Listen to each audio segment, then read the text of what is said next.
It is 4 p.m. here in Cairo, 9 p.m. Eastern Standard Time, and we'll be now going live to Washington, D.C. and to the Capitol Hill, to be more specific, as U.S. President Donald Trump will be addressing a joint session of Congress and will be delivering his State of the Union address for the year 2026. The U.S. President is expected to give a long speech. He has said that this will be a long speech. He is expected to tout his achievements in his first year of office amid political upheaval in the United States and amid declining popularity for Mr. Trump. He is expected to talk about the economy, about issues like affordability, about the stock market performance, and about a number of key employment data and jobs creation data in the United States. He's also, of course, expected to talk about the hot issue of the tariffs that he has imposed and the ones that were rejected by the U.S. Supreme Court. Also, he's expected to talk about Iran and Venezuela, along with issues like Gaza and the Ukraine, and the fact that he has succeeded in his words in stopping numerous wars around the world and creating his board of peace. So we are waiting now for the U.S. President to enter the main stage at Capitol Hill, Washington, D.C., to address a joint session of Congress and give his State of the Union address for the year 2026. The U.S. President plans to declare in his State of the Union address that his policies have the job market and domestic manufacturing booming, hoping to convince increasingly wary Americans that the economy is stronger than many believe and that he has made America great again. Now, excerpts released by the White House before Mr. Trump's State of the Union address said that Trump will vow that moving forward, factories, jobs, investment, and trillions of dollars will continue pouring into the United States of America, and that he is making good on his pledge to make America great again.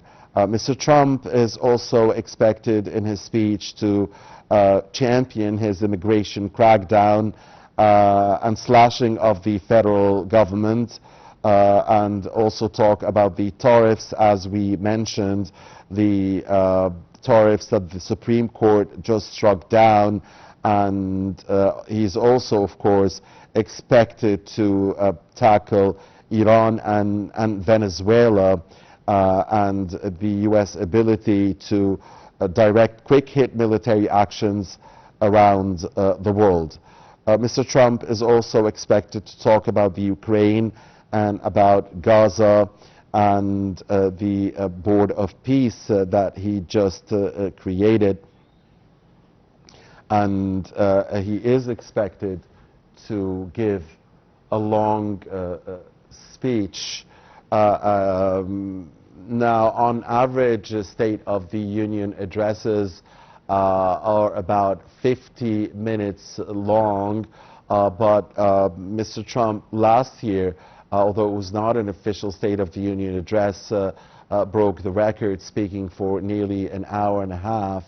And knowing that he has said that he will deliver a long speech, we should expect a long speech here tonight. And of course, again, it is 4:04 here in Cairo a.m. It is 9:04 now Eastern Standard Time.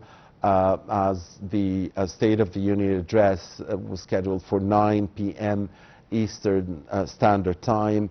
And at any given moment now, the U.S. President will be entering the Capitol Hill building and delivering his speech.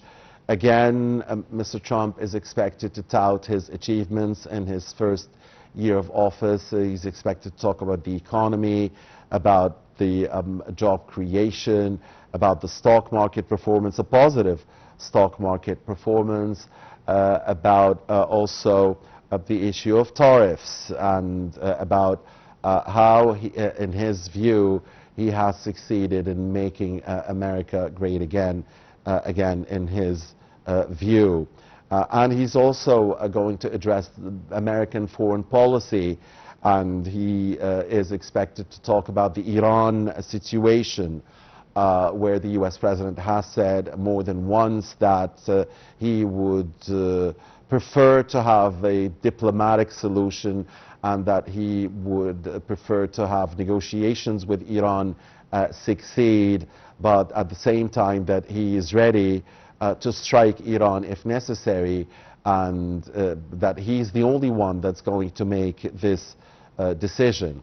Mr. Trump is also expected to talk about Venezuela and about the capture of the former Venezuelan President Nicolas Maduro, about America's current manipulation of Venezuelan oil, and he's also expected to talk about Mexico. And now here is the U.S. President coming into the Capitol Hill building. He's expected to talk, of course, again about Gaza and the truce, the ceasefire that he pushed and succeeded in achieving in Gaza with the help of Egypt, Qatar, Turkey, and others, the Sharm el-Sheikh truce, Gaza truce. He's expected to talk about, of course, Russia and Ukraine. Surely we will hear about China. We will hear we'll hear him mentioning China more than once in his speech. And again, this State of the Union address is coming at a time where Mr. Trump's popularity is dropping, and ahead of the key midterm elections in the United States. Now, let's watch together, and let's follow Mr. Trump's State of the Union address for the year 2026, and let's join in and get the atmosphere from Capitol Hill building as Mr. Trump makes his way to the main stage. It's going to be a long speech.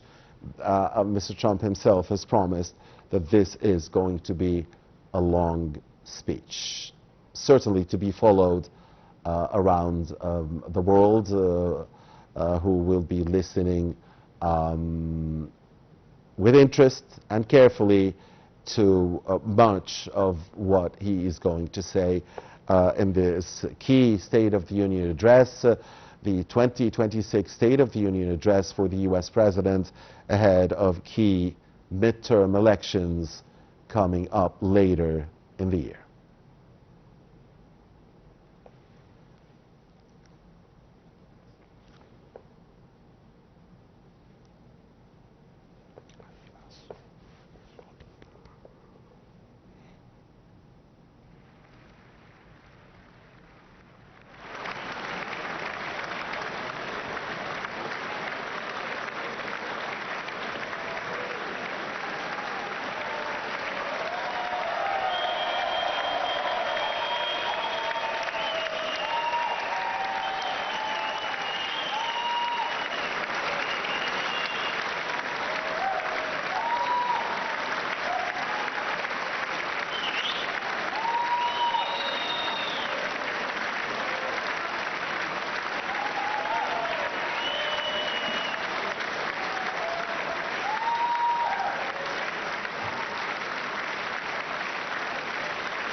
Members of Congress, I have the high privilege and distinct honor of presenting to you the President of the United States.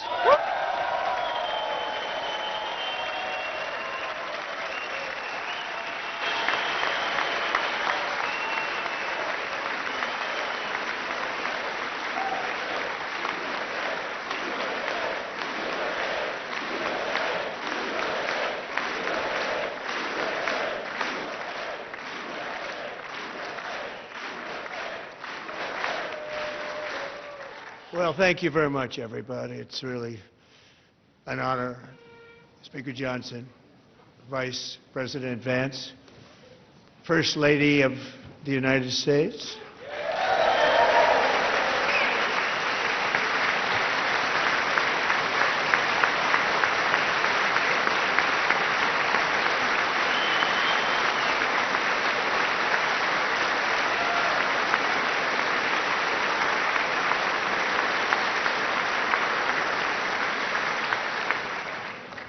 Second Lady of the United States,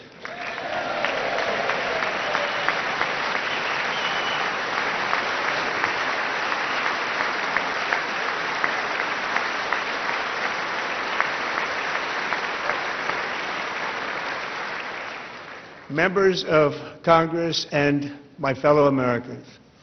Our nation is back, bigger, better, richer, and stronger than ever before.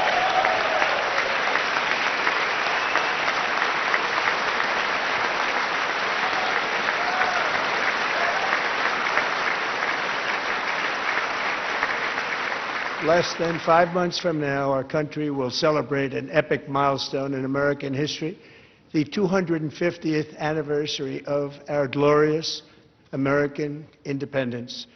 This July 4th, we will mark 2.5 centuries of liberty and triumph, progress and freedom in the most incredible and exceptional nation ever to exist on the face of the earth. And you've seen nothing yet. We're going to do better and better and better. This is the golden age of America.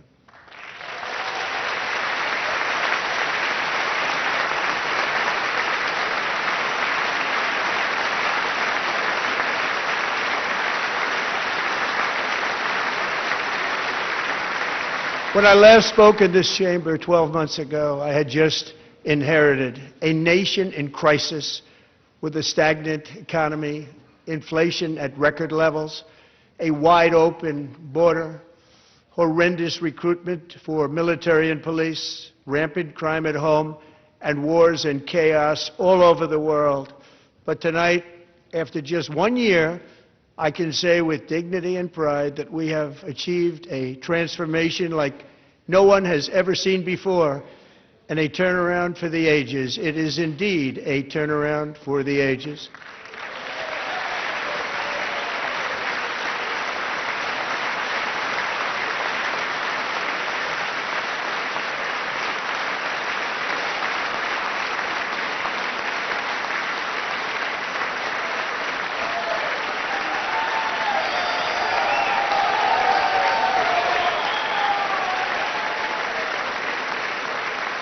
And we will never go back to where we were just a very short time ago. We're not going back.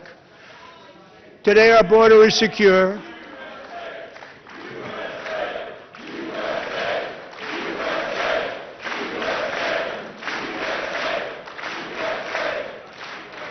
Thank you. Today our border is secure. Our spirit is restored. Inflation is plummeting. Incomes are rising fast. The roaring economy is roaring like never before, and our enemies are scared, our military and police are stacked, and America is respected again, perhaps like never before.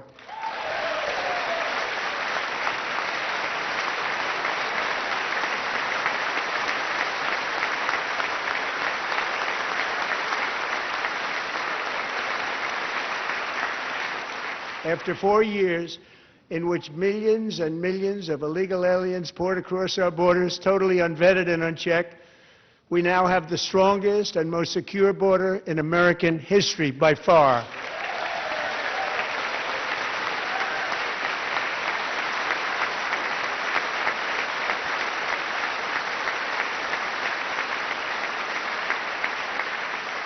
In the past 9 months, 0 illegal aliens have been admitted to the United States.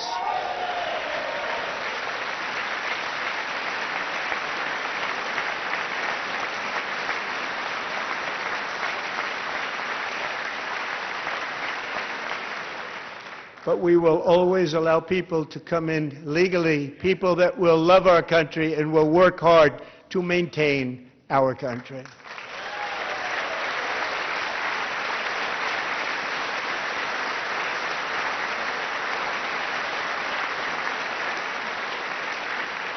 The flow of deadly fentanyl across our border is down by a record 56% in 1 year.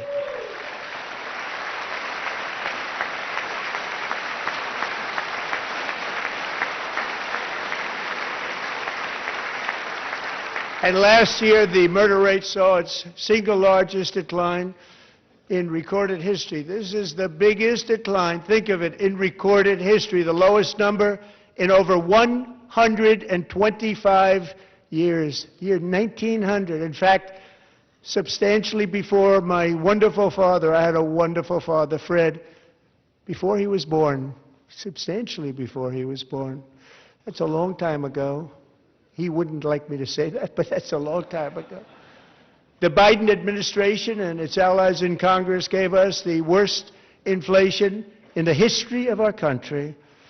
But in 12 months, my administration has driven core inflation down to the lowest level in more than 5 years. And in the last 3 months of 2025, it was down to 1.7%.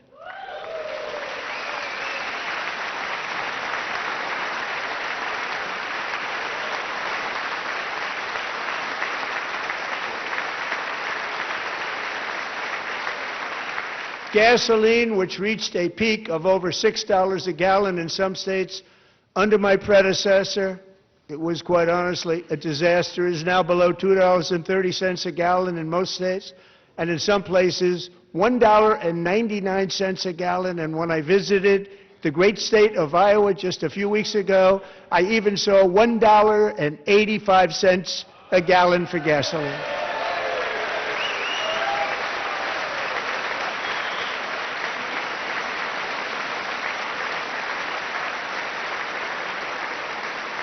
Mortgage rates are the lowest in 4 years and falling fast, and the annual cost of a typical new mortgage is down almost $5,000 just since I took office. 1 year.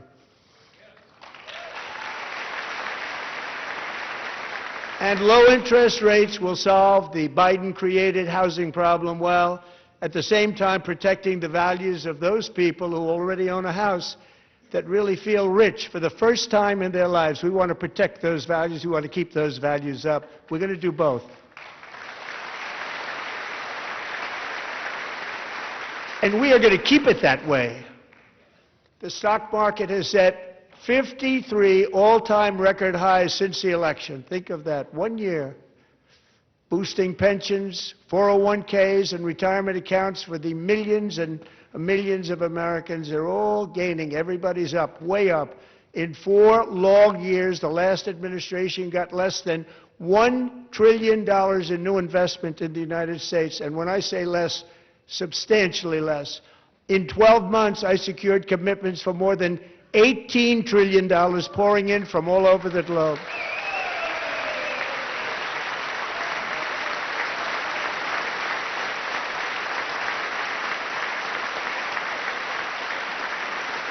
Think of it, much less than $1 trillion for 4 years versus much more than $18 trillion for 1 year. What a difference a president makes.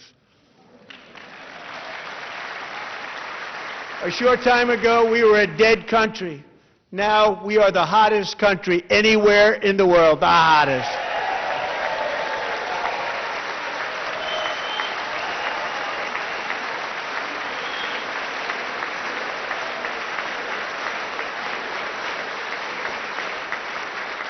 As thousands of new businesses are forming and factories, plants, and laboratories are being built, we have added 70,000 new construction jobs in just a very short period of time. It's getting bigger and bigger and stronger.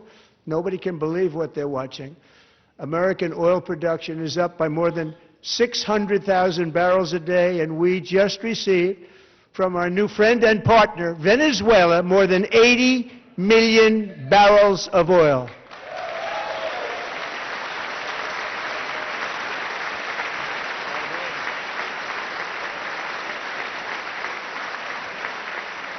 American natural gas production is at an all-time high because I kept my promise to drill, baby, drill.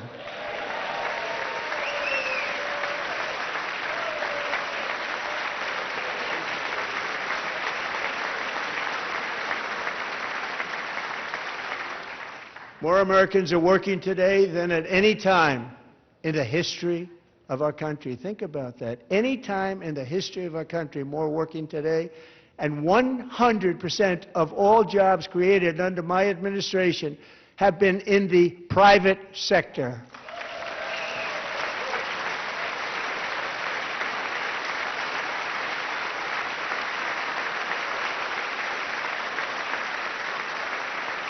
We ended DEI in America.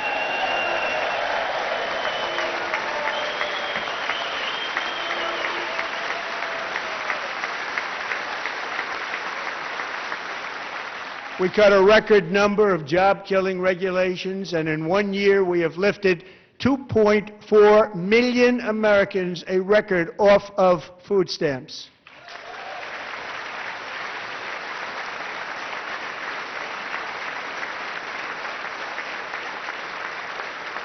And for all of these reasons, I say tonight, members of Congress, the state of our union is strong.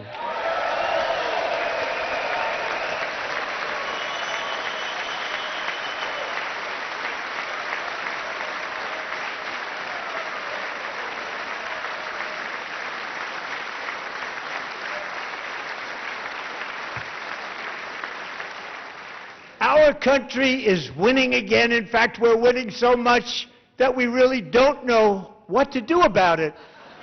People are asking me, please, please, please, Mr. President, we're winning too much. We can't take it anymore. We're not used to winning in our country. Until you came along, we're just always losing, but now we're winning too much. And I say, no, no, no, you're going to win again. You're going to win big. You're going to win bigger than ever. And to prove that point, here with us tonight is a group of winners who just made the entire nation proud. The men's gold medal Olympic hockey team. Come on in.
Go ahead. Ladies.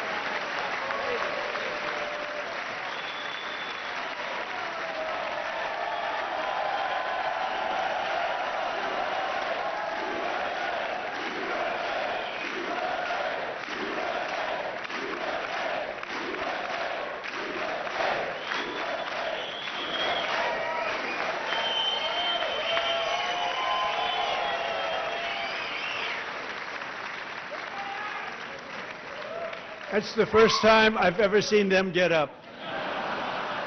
And actually, not all of them did get up. But they beat a fantastic Canadian team in overtime, as everybody saw, as did the American women who will soon be coming to the White House.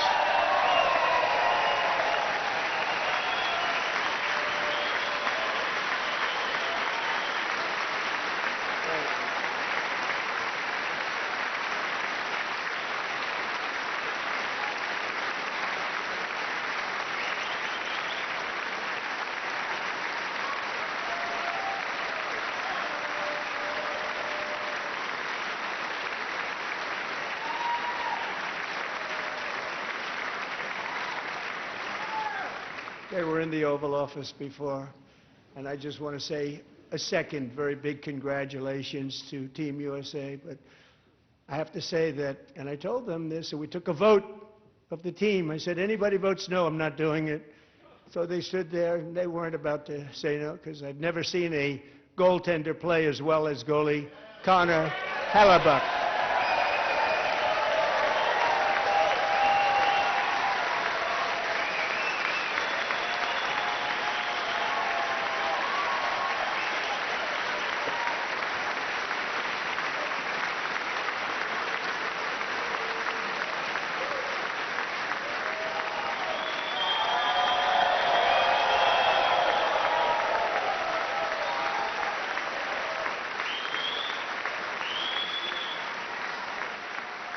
Think of it, 46 shots on goal, and I asked him, the one shot, the one where you put your stick in the back and it hit the neck of your stick and bounced off, do you practice that, or was that a little lucky? He refused to answer that question. But I just want to tell you that the members of this great hockey squad will be very happy to hear, based on their vote and my vote, and in this case my vote was more important, that I will soon be presenting Connor with our highest civilian honor, which we will be given, and which has been given to many athletes over the years. But when I say many, not too many, like 12. It's called the highest civilian honor in our country, the Presidential Medal of Freedom.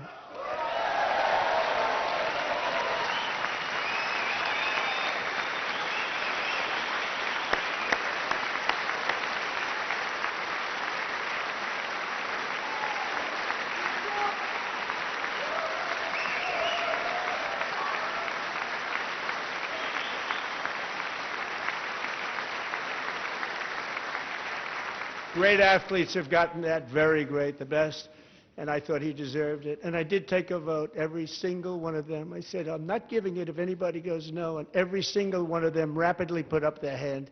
So I want to thank you all. What a special job you did. What special champions you are. Thank you very much.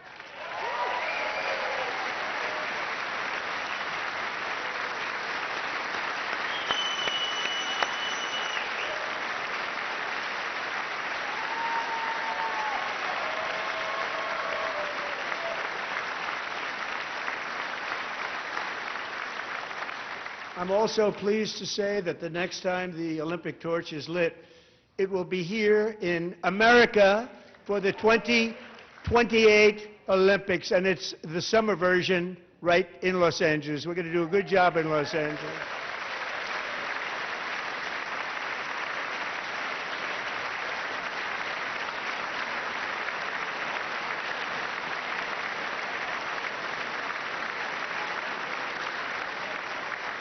And Los Angeles is going to be safe, just like Washington, D.C. is now one of the safest cities in the country.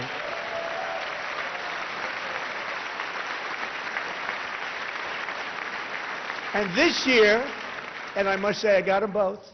I got them in my first term, and I was disappointed because I didn't think I'd be the president when this happened. But strange things took place. And now I've got them because I got the Olympics, and I got the 2026 FIFA World Cup, and I wanted to claim the 250th, but I didn't get away with that one. I couldn't claim that one for myself. But we're getting the World Cup, so we have the World Cup and the Olympics coming, and that is exciting news.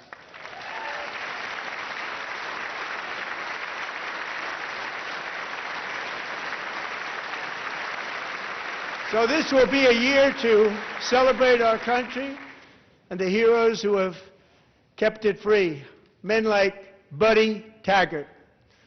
At age 17, Buddy volunteered to defend America in World War II, serving in the Pacific under the great General Douglas MacArthur. He fought bravely in the famous Battle of Manila, worked so hard. He was badly wounded and almost killed by enemy machine guns in Luzon.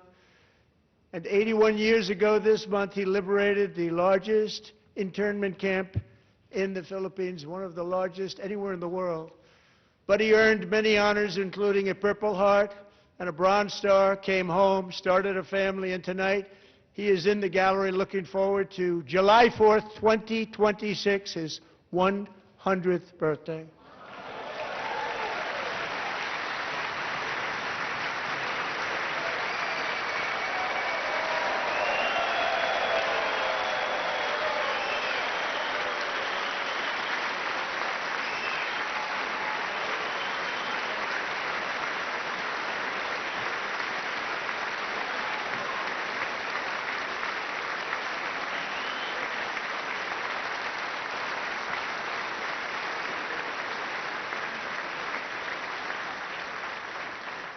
So, Buddy, you're a brave man, and we salute you. Even in times of challenge, setback, and immense heartache, the spirit of 1776 has always shone through very brightly. It was July 4th of last year when floodwaters tore through a girls' summer camp in Central Texas. One of the worst things I've ever seen. I was there, rising 26 feet in the matter of minutes, tragically claiming many, many lives. You all remember that one. As the waters threatened to sweep her away, 11-year-old Millie Kate McClelland closed her eyes and prayed to God. She thought she was going to die. Those prayers were answered when Coast Guard rescue swimmer Scott Ruskin descended from a helicopter above. Nobody knew where he came from. It was Scott's first ever rescue mission, a young guy, but very brave, very, very top, always top in his class, and he lifted not just Millie Kate, but 164 others to safety.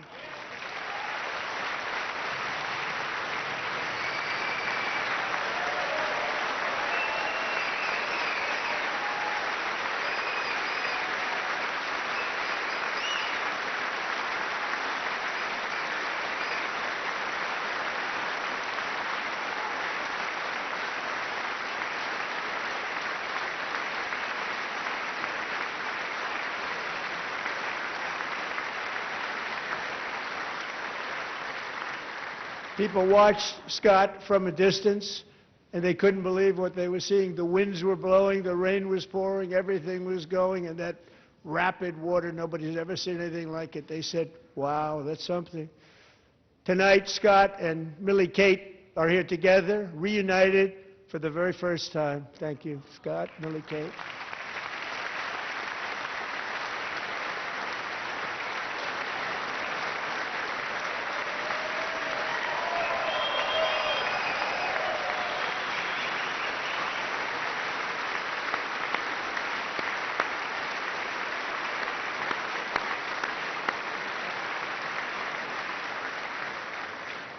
And Petty Officer Ruskin, I'm pleased to inform you that I am now awarding you the Legion of Merit for extraordinary heroism, which is what it was, extraordinary heroism. Thank you.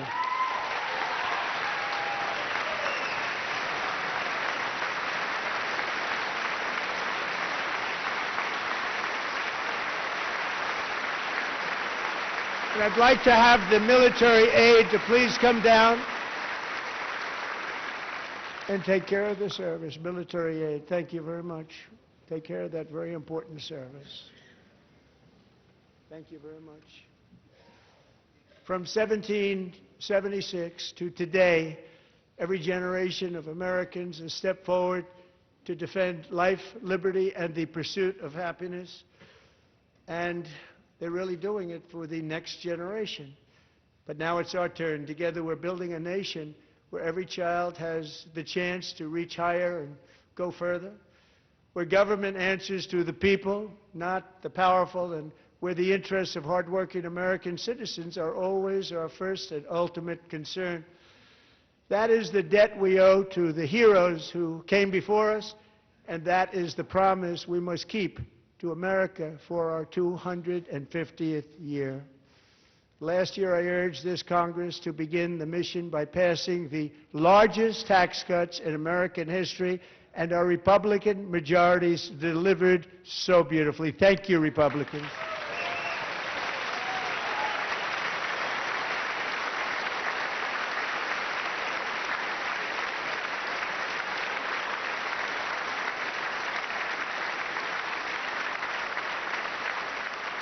All Democrats, every single one of them, voted against these really important and very necessary massive tax cuts.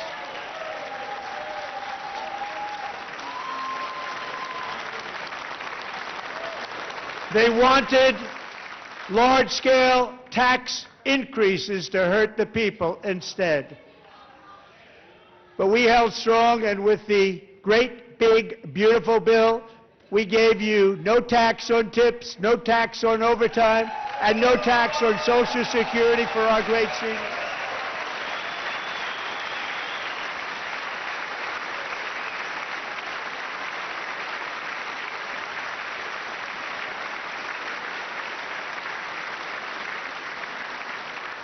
And we also made interest on auto loans tax deductible the first time, but only if the car is made in America.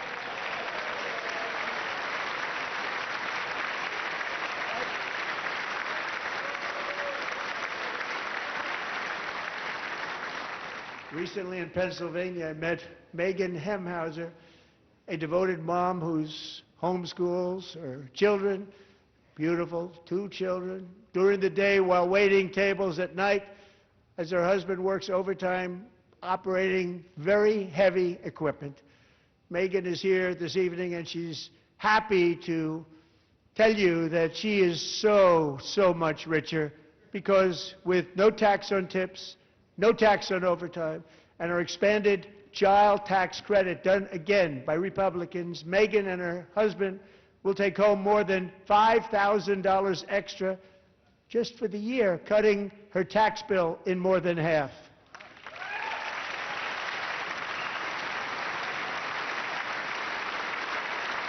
Megan, please stand up. We're fighting for you, Megan. Thank you, Megan. Thank you, Megan. We're fighting for you, Megan. Under our bill, parents like Megan can also activate their children's brand new Trump accounts. And I didn't name it. I did not name that.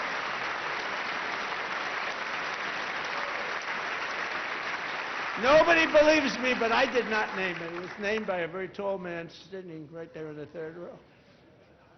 Nice man, a good man.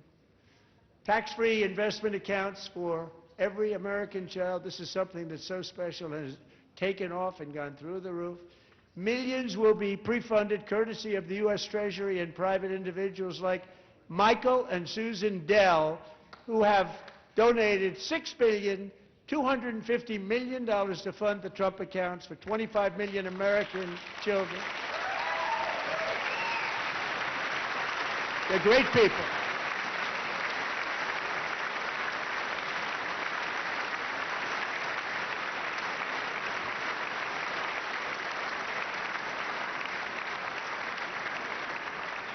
When I asked Michael Dell, how do you make all that money? He said, well, I just sat on my dorm in school, and I made computers, and I'd sell them to people, and I just kept selling and selling and selling, and pretty amazing story. That's called the American dream. He sold a lot of computers, a lot of those laptops, so I congratulate him on that, but I really thank him and Susan, as well as others like Brad Gerstner, a very tremendous guy. He was behind it right from the beginning. Brad Gerstner. Thank you, Brad.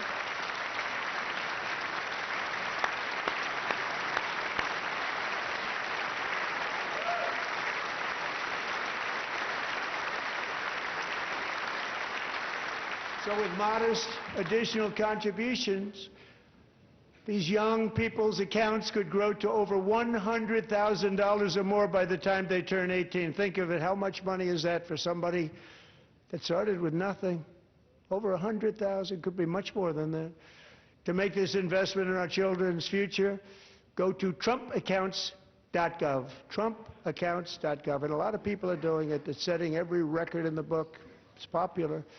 They knew what it was going to take. I'm so proud of them. I'm so proud of the people that got it started. And now it's just taken off. One of the primary reasons for our country's stunning economic turnaround, the biggest in history, where the Dow Jones broke 50,000 4 years ahead of schedule, and the S&P hit 7,000, where it wasn't supposed to do it for many years, were tariffs. I used these tariffs, took in hundreds of billions of dollars to make great deals for our country, both economically and on a national security basis. Everything was working well. Countries that were ripping us off for decades are now paying us hundreds of billions of dollars. They were ripping us so badly, you all know that. Everybody knows it. Even the Democrats know it. They just don't want to say it. And yet these countries are now happy, and so are we. We made deals. The deals are all done. And they're happy. They're not making money like they used to, but we're making a lot of money. There was no inflation, tremendous growth, and the big story was how Donald Trump called the economy correctly, and 22 Nobel Prize winners in economics didn't. They got it totally wrong. They got it really wrong. And then just 4 days ago, an unfortunate ruling from the United States Supreme Court. It just came down. It came down. Very unfortunate ruling. But the good news is that almost all countries and corporations want to keep the deal that they already made, right, Scott? Knowing that the legal power that I, as president, have to make a new deal could be far worse for them, and therefore they will continue to work along the same successful path that we had negotiated before the Supreme Court's unfortunate involvement. So despite the disappointing ruling, these powerful, country-saving, it's saving our country, the kind of money we're taking in, peace-protecting. Many of the wars I settled was because of the threat of tariffs. I wouldn't have been able to settle them without. Will remain in place under fully approved and tested alternative legal statutes. And they have been tested for a long time. They're a little more complex, but they're actually probably better, leading to a solution that will be even stronger than before. Congressional action will not be necessary. It's already time-tested and approved. And as time goes by, I believe the tariffs paid for by foreign countries will, like in the past, substantially replace the modern-day system of income tax, taking a great financial burden off the people that I love.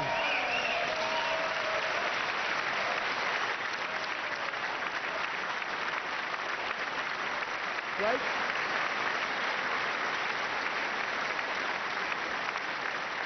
Moving forward, factories, jobs, investment, and trillions of dollars will continue pouring into the United States of America because we finally have a president who puts America first. I put America first. I love America.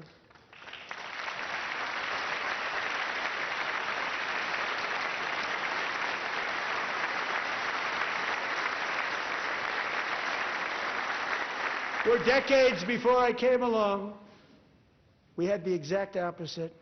From trade to health care, from energy to immigration, everything was stolen and rigged in order to drain the wealth out of the productive, hardworking people who make our country great, who make our country run. Under Biden and his corrupt partners in Congress and beyond, it reached a breaking point with the Green New scam, open borders for everyone. They poured in by the millions and millions from prisons, from mental institutions. They were murderers, 11,888 murders. They came into our country. You allowed that to happen. And record-setting inflation that cost the typical family $34,000 in just a speck of time. Now the same people in this chamber who voted for those disasters suddenly use the word affordability, a word. They just used it. Somebody gave it to them, knowing full well that they caused and created the increased prices that all of our citizens had to endure. You caused that problem. You caused that problem.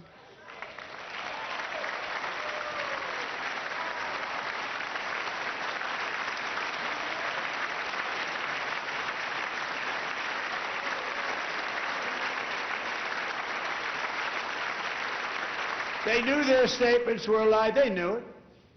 They knew their statements were a dirty, rotten lie. Their policies created the high prices Our policies are rapidly ending them. We are doing really well. Those prices are plummeting downward.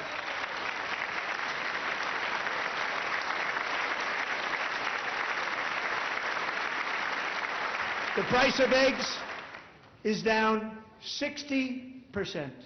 Madam Secretary, thank you. The cost of chicken, butter, fruit, hotels, automobiles, rent is lower today than when I took office by a lot. And even beef, which was very high, is starting to come down significantly. Just hold on a little while. We're getting it down. And soon you will see numbers that few people would think were possible to achieve just a short time ago. Nobody can believe when they see the kind of numbers, and especially energy, when they see energy going down to numbers like that, they cannot believe it. It's like another big tax cut. I'm also confronting one of the biggest rip-offs of our times, the crushing cost of health care caused by you. Since the passage of the Unaffordable Care Act, sometimes referred to as Obamacare, big insurance companies have gotten rich. It was meant for the insurance companies, not for the people. With our government giving them hundreds and hundreds of billions of dollars a year, as their stock prices soared 1,000, 1,200, 1,400, and even 1,700%, like nothing else.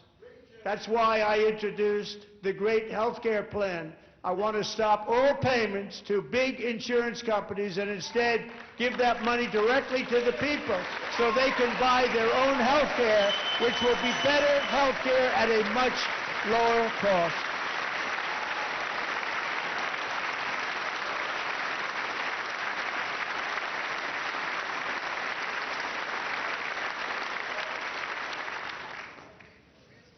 In addition, my plan requires maximum price transparency. That's a big deal. Sounds so simple, so big. And I did that in my first term, and the Democrats immediately terminated it with full knowledge that they were doing a very bad thing for the people. Costs were going to go way up, and that's what happened, and now I'm bringing them way down on health care and everything else. I'm also ending the wildly inflated cost of prescription drugs like has never happened before.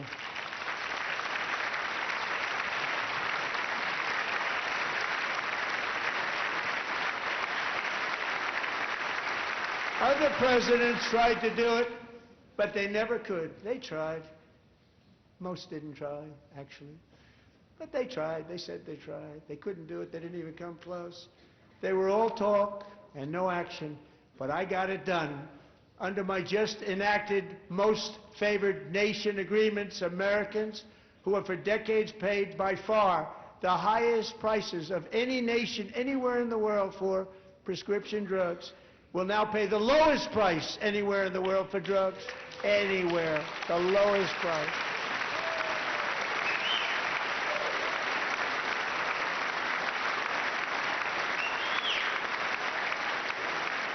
So in my first year of the second term, should be my third term, but strange things happen. I took prescription drugs, a very big part of health care, from the highest price in the entire world to the lowest. That's a big achievement. The result is price differences of 300, 400, 500, 600% and more, all available right now at a new website called TrumpRx.gov. And I didn't name that one either, by the way.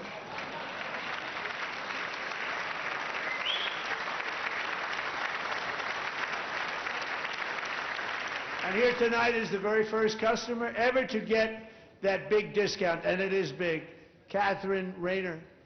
For 5 years, she and her husband have struggled with infertility, and they turned to IVF. One drug has been costing Catherine $4,000 to purchase, but a few weeks ago, she logged onto the TrumpRx website and got that same drug that cost $4,000, got it for under $500. A reduction of much more, actually, than $3,500.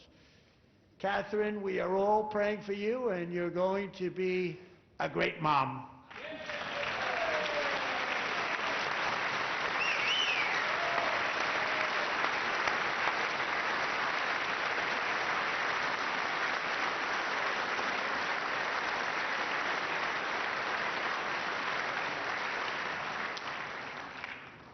So now I'm calling on Congress to codify my most favored nation program into law. Now, the one thing, I'm not sure it matters because it's going to be very hard for somebody that comes along after me to say, let's raise drug prices by 700 or 800%.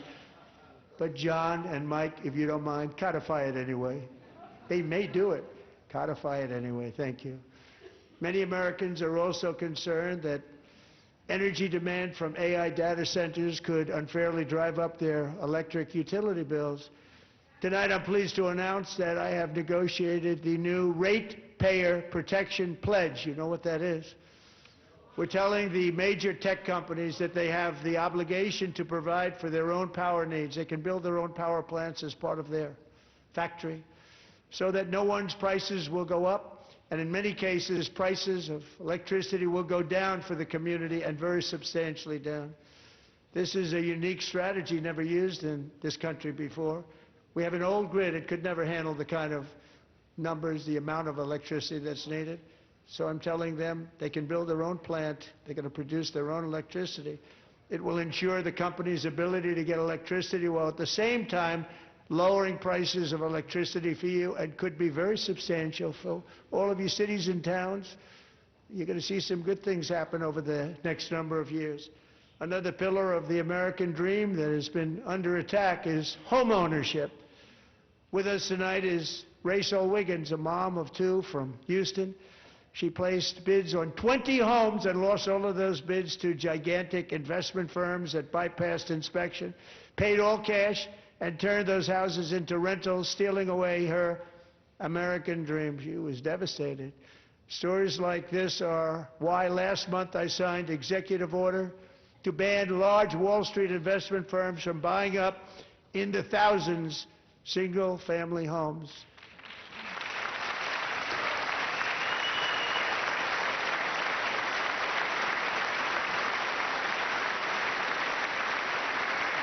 And now I'm asking Congress to make that ban permanent, because homes for people, really, that's what we want. We want homes for people, not for corporations. Corporations are doing just fine. Rachel, thank you very much. Good luck with your home. You'll get one soon.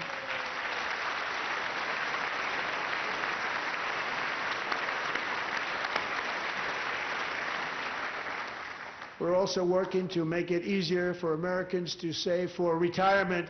And under this administration, we will always protect Social Security and Medicare. They are not protecting it for our seniors. We will always protect Social Security, Medicare, Medicaid.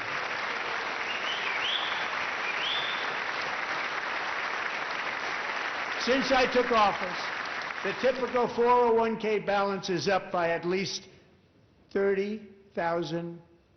That's a lot of money. We have millions and millions of people, because the stock market has done so well, setting all those records. Your 401ks are way up. Yet half of all of working Americans still do not have access to a retirement plan with matching contributions from an employer. To remedy this gross disparity, I'm announcing that next year my administration will give these oft-forgotten American workers, great people, the people that built our country, access to the same type of retirement plan offered to every federal worker. We will match your contribution with up to $1,000 each year. As we ensure that all Americans can profit from a rising stock market, let's also ensure that members of Congress cannot corruptly profit from using insider information.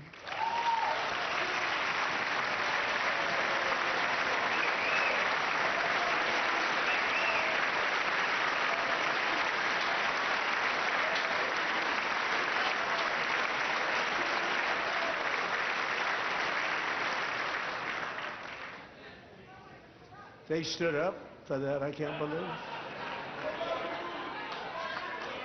I can't believe it. Did Nancy Pelosi stand up if she's here?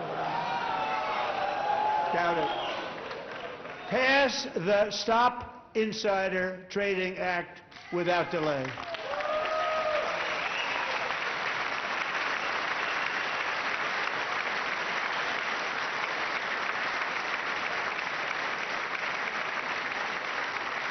I wasn't sure if anybody even on this side was going to applaud for that. I'm very impressed. Thank you. I'm very impressed.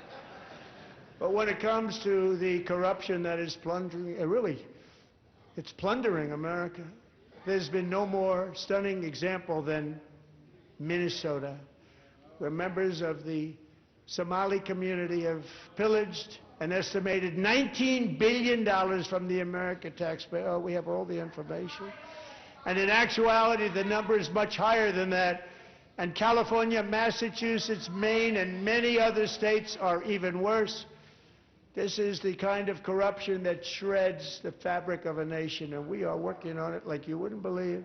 So tonight, although started 4 months ago, I am officially announcing the war on fraud to be led by our great Vice President J.D. Vance.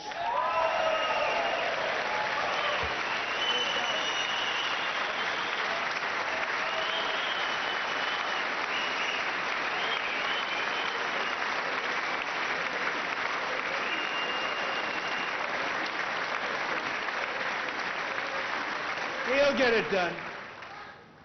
And if we're able to find enough of that fraud, we will actually have a balanced budget overnight. It'll go very quickly. That's the kind of money you're talking about. We'll balance our budget. The Somali pirates who ransacked Minnesota remind us that there are large parts of the world where bribery, corruption, and lawlessness are the norm, not the exception. Importing these cultures through unrestricted immigration and open borders brings those problems right here to the USA, and it is the American people who pay the price in higher medical bills, car insurance rates, rent, taxes, and perhaps most importantly, crime.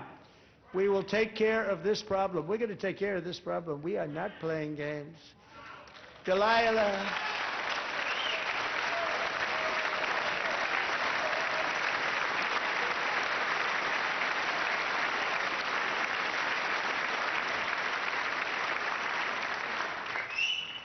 Delilah Coleman was only 5 years old in June 2024 when a 18-wheel tractor trailer plowed into her stopped car traveling at 60 miles an hour or more. The driver was an illegal alien let in by Joe Biden and given a commercial driver's license by open borders politicians in California. Doctors said Delilah would never be able to walk or talk, have a good life. She wouldn't even be able to eat again. But against all odds, she is now in the first grade learning to walk. And she's here this evening with her dad, Marcus, a fantastic man. Delilah, please, you are a great inspiration. Please stand up.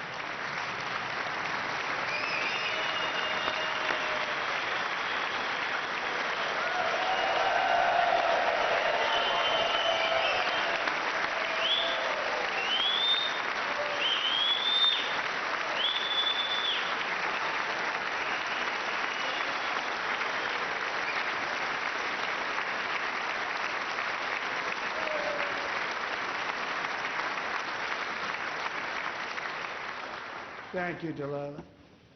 Many, if not most, illegal aliens do not speak English and cannot read even the most basic road signs as to direction, speed, danger, or location. That's why tonight I'm calling on Congress to pass what we will call the Delilah Law, barring any state from granting commercial driver's licenses to illegal aliens.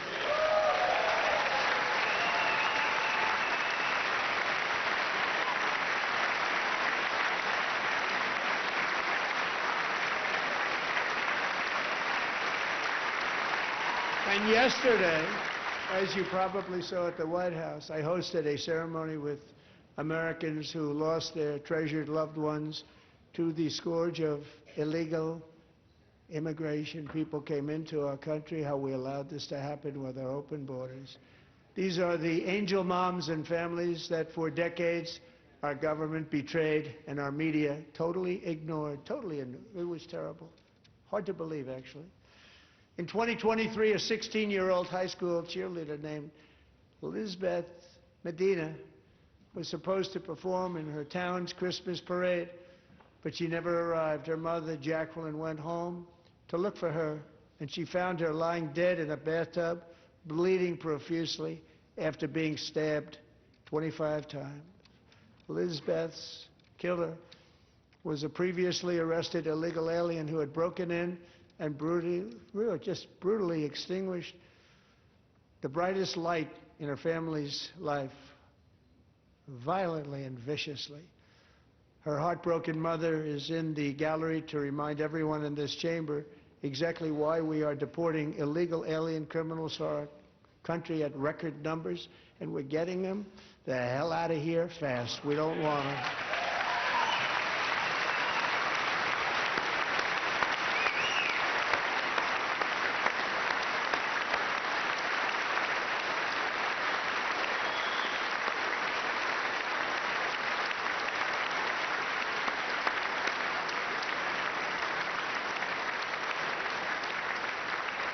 Thank you very much, Jacqueline. Thank you. We can never forget that many in this room not only allowed the border invasion to happen before I got involved, but indeed they would do it all over again if they ever had the chance. If they ever got elected, they would open up those borders to some of the worst criminals anywhere in the world. The only thing standing between Americans and a wide open border right now is President Donald J. Trump and our great Republican patriots in Congress. Thank you. Thank you.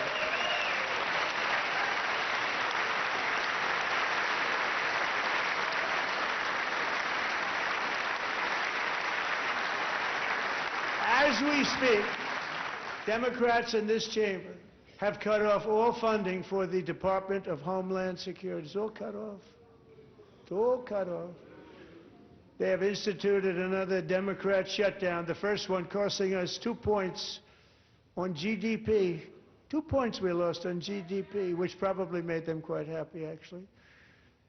Now they have closed the agency responsible for protecting Americans from terrorists and murderers. Tonight I'm demanding the full and immediate restoration of all funding for the border security, homeland security of the United States, and also for helping people clean up their snow.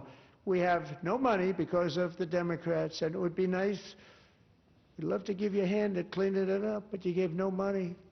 Nobody's getting paid. It's a shame. So you have to think about it. We have, in case you didn't know, a pretty large snowstorm out there.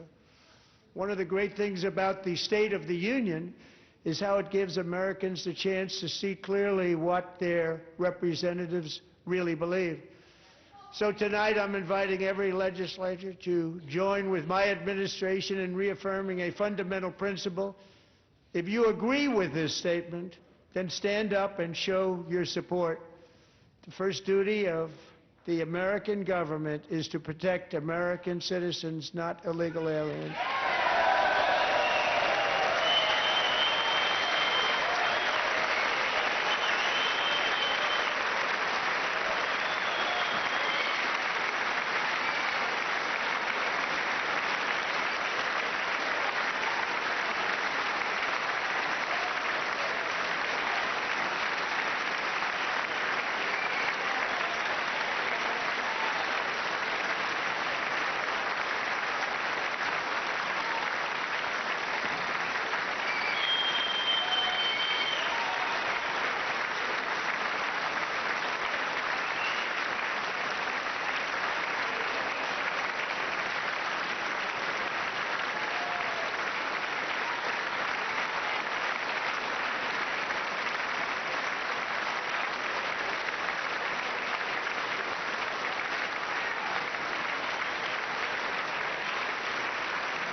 Isn't that a shame? You should be ashamed of yourself not standing up.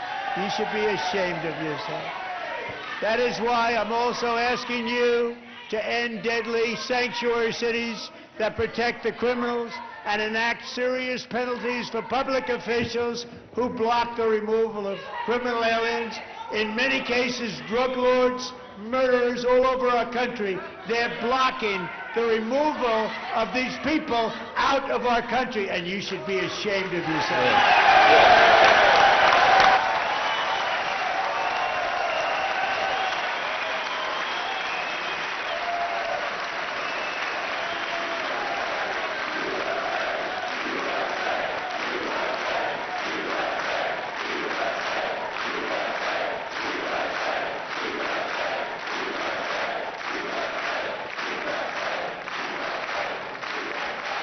And perhaps most importantly, I'm asking you to approve the Save America Act.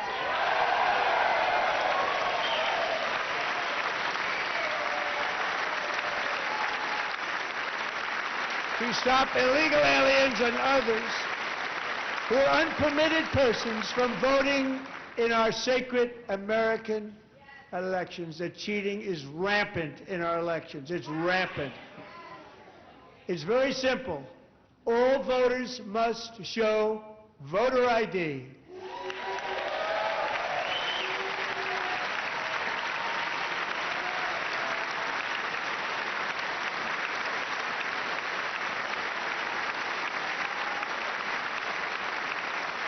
All voters must show proof of citizenship in order to vote.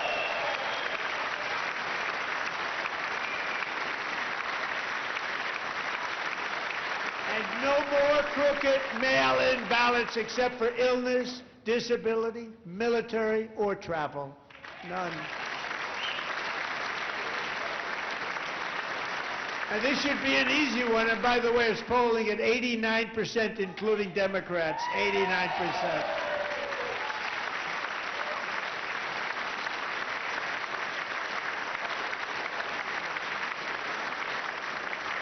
And even the new communist mayor of New York City, I think he's a nice guy, actually.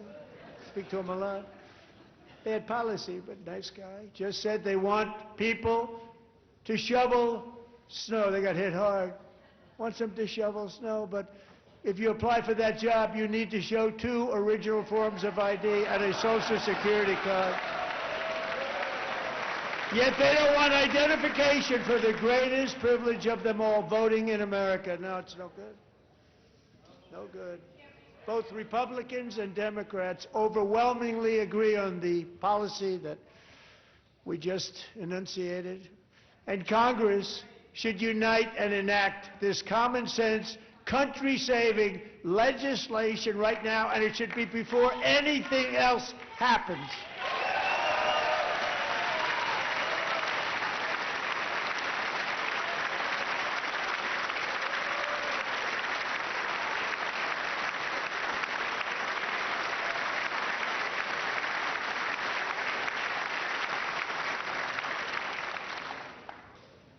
And the reason they don't want to do it, why would anybody not want voter ID? One reason, because they want to cheat. There's only one reason. They make up all excuses. They say it's racist. They come up with things you almost say, what imagination they have. They want to cheat. They have cheated. And their policy is so bad that the only way they can get elected is to cheat. And we're going to stop it. We have to stop it, John.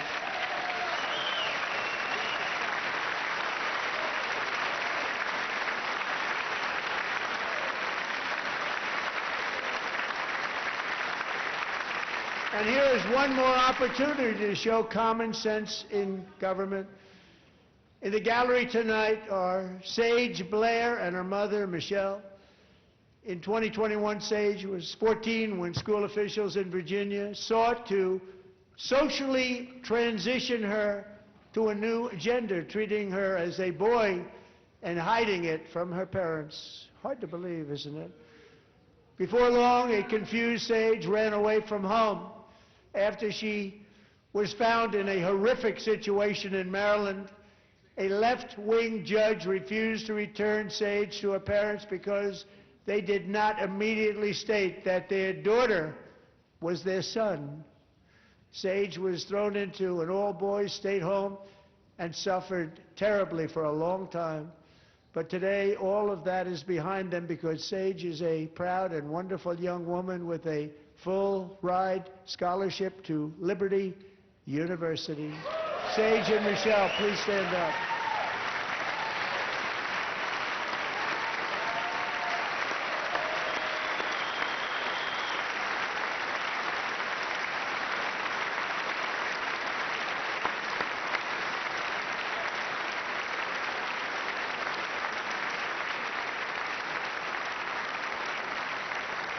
And thank you for your great bravery. And who can believe that we're even speaking about things like this?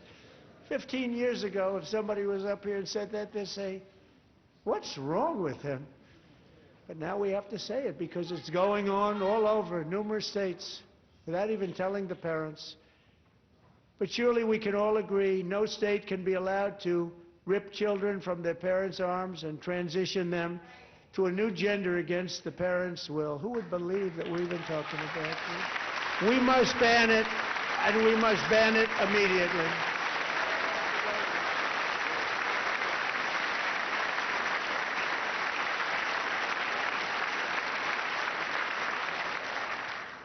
Look, nobody stands up. These people are crazy, I'm telling you. They're crazy.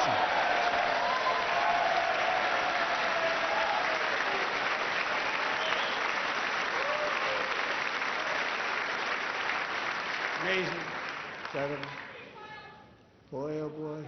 We're lucky we have a country. With people like this, Democrats are destroying our country, but we've stopped it just in the nick of time, didn't we? Huh?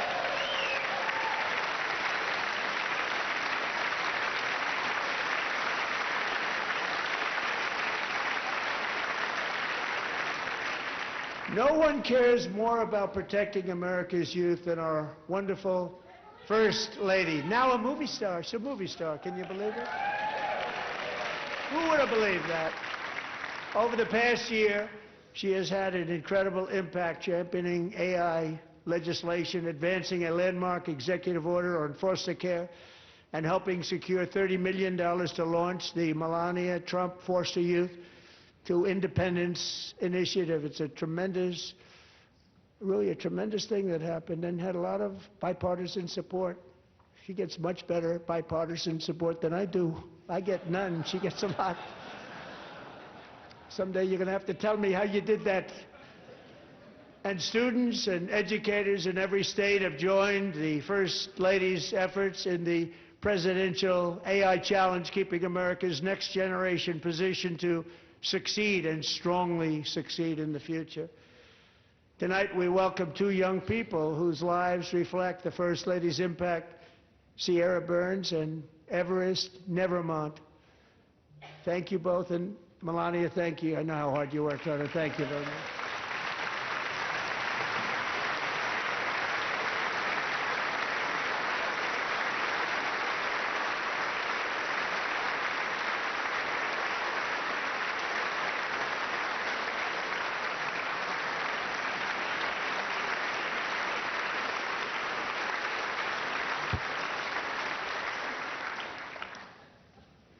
I'm very proud to say that during my time in office, both the first 4 years and in particular this last year, there has been a tremendous renewal in religion, faith, Christianity, and belief in God. Tremendous renewal.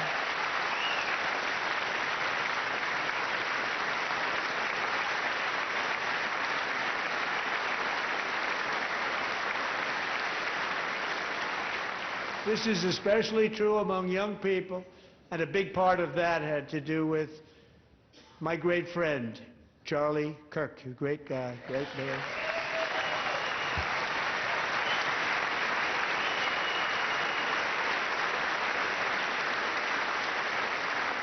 So last year, Charlie was violently murdered by an assassin and martyred, really martyred for his beliefs. His wonderful wife, Erica, is with us tonight. Erica, please stand.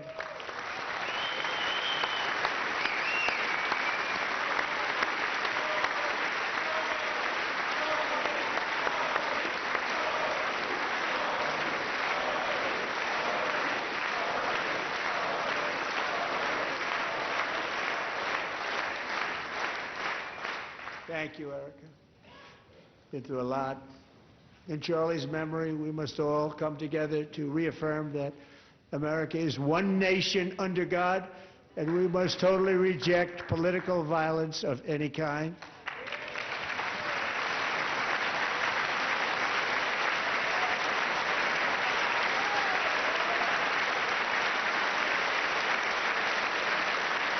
We love religion, and we love bringing it back, and it's coming back at levels that nobody actually thought possible. It's really a beautiful thing to see. Above all, unleashing America's promise requires keeping our communities safe. We have made incredible strides, yet dangerous repeat offenders continue to be released by pro-crime Democrat politicians again and again. We are honored to be joined tonight by a woman who's been through hell, Anya Zaretska. In 2022, she and her beautiful daughter, so beautiful, what a beautiful young woman, Irina, fled war-torn Ukraine to live with relatives near Charlotte, North Carolina. And by the way, what's going on with Charlotte? Last summer, 23-year-old Irina was riding home on the train when a deranged monster who had been arrested over a dozen times and was released through no cash bail, stood up and viciously slashed a knife through her neck and body. No one will ever forget. There were people on that train. No one will ever forget the expression of terror on Irina's face as she looked up at her attacker in the last seconds of her life. She died instantly. She had escaped a brutal war only to be slain by a hardened criminal set free to kill in America. Came in through open borders. Mrs. Zaretska, tonight I promise you we will ensure justice for your magnificent daughter, Irina.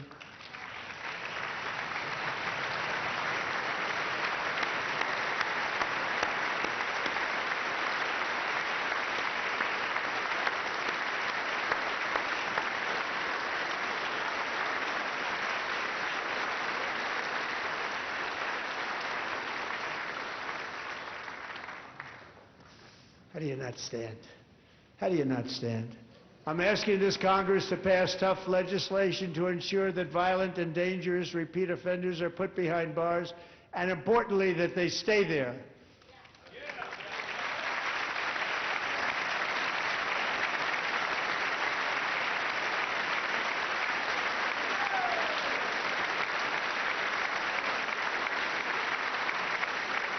Starting last summer, I deployed our National Guard and federal law enforcement to restore law and order to our most dangerous cities, including Memphis, Tennessee, big success, New Orleans, Louisiana, big success, and our nation's capital itself, Washington, D.C., where we have almost no crime anymore in Washington, D.C. How did that happen?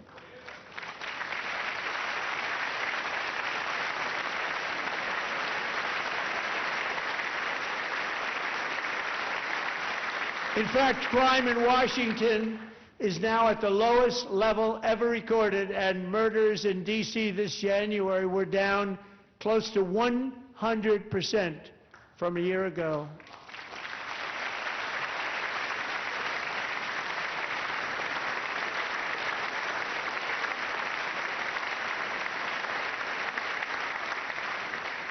They don't like to hear that.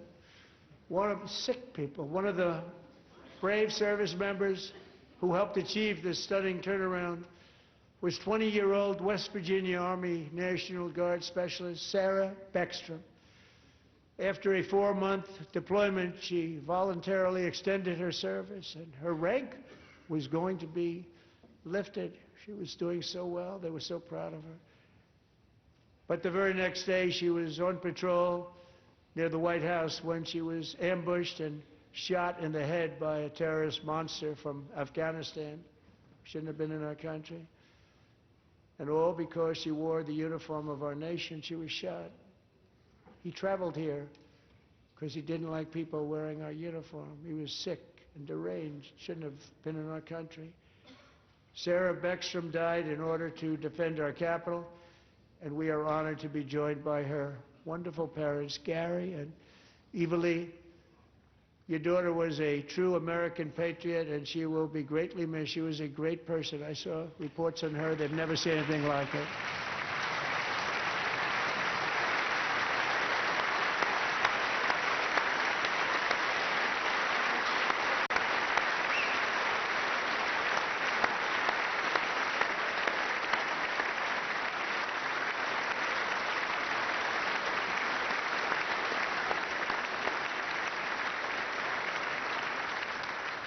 So sorry. Thank you very much.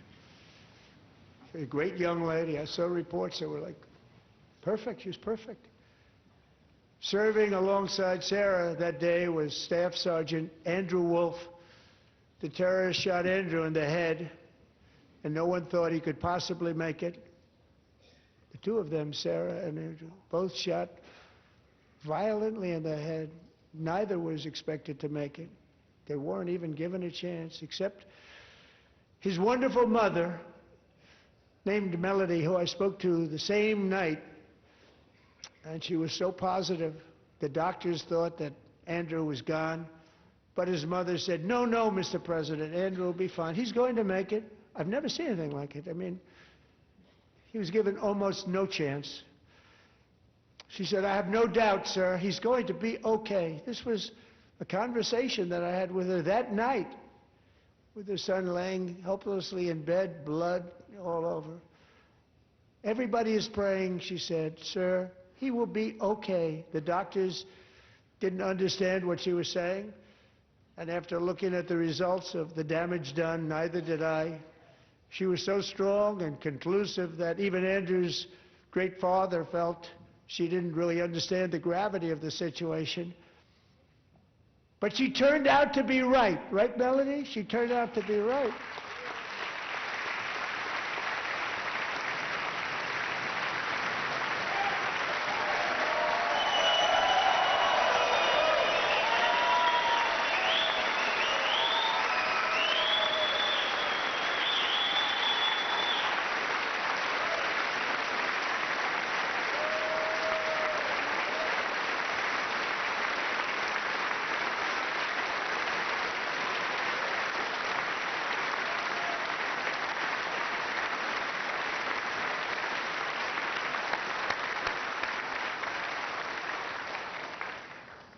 Amazing, actually.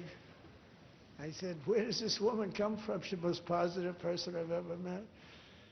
With God's help, Andrew has battled back from the edge of death, and we're talking about the edge of death, on his way to a miraculous recovery. He's got a little work to do, but he's doing great. Nice to see you. He's a good-looking guy. Nice to see you. Thanks, Andrew. Thank you very much.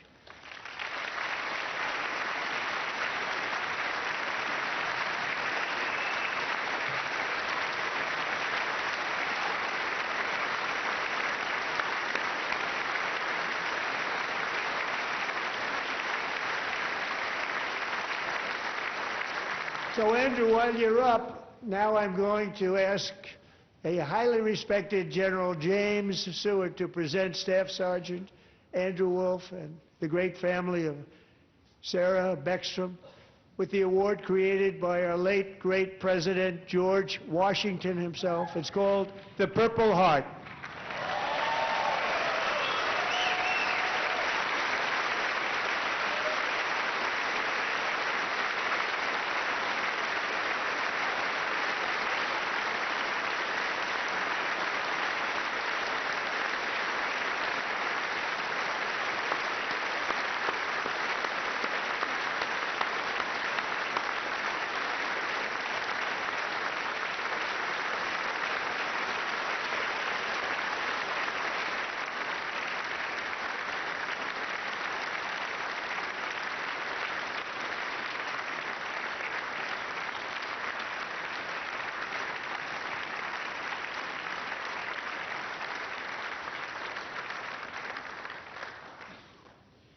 We love you all.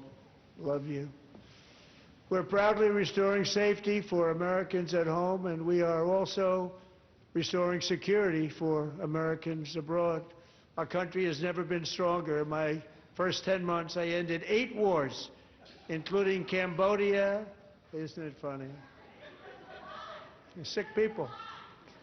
Cambodia and Thailand, Pakistan and India. Would have been a nuclear war. 35 million people said the Prime Minister of Pakistan would have died if it were not for my involvement. Kosovo and Serbia, Israel and Iran, Egypt and Ethiopia, Armenia and Azerbaijan, the Congo and Rwanda, and of course the war in Gaza, which proceeds at a very low level. It's just about there. And I want to thank Steve Witkoff and Jared Kushner for your help. Thank you, Steve. Thank you, Jared.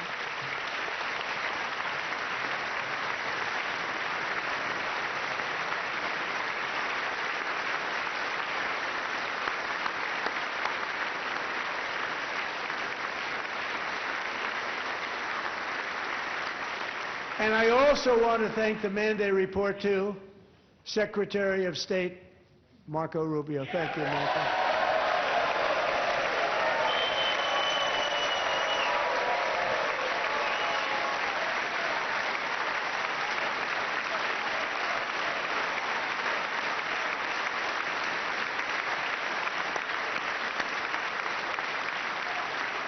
People don't like you. You know, Marco got 100% of the votes when he was in confirmation. I think our next one was about 54%. And some of the Democrats are now saying, I can't believe we approved that guy. And he said it's an honor that they feel that way. Right, Marco? You have done a great job, great Secretary of State. I think he'll go down as the best ever.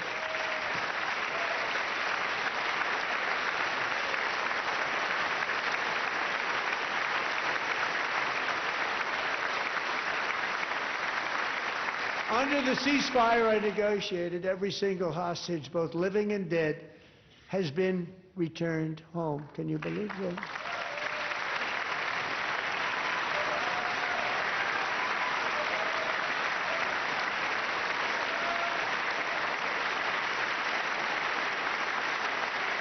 Nobody thought it was possible. Nobody thought that was possible.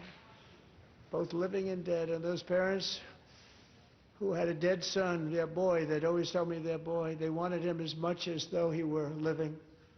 That was an amazing period of time. And they came back, and when we got all of the living hostages back, and many, many before them, but I always said those last 20 are going to be very tough, but we got many, many more, hundreds.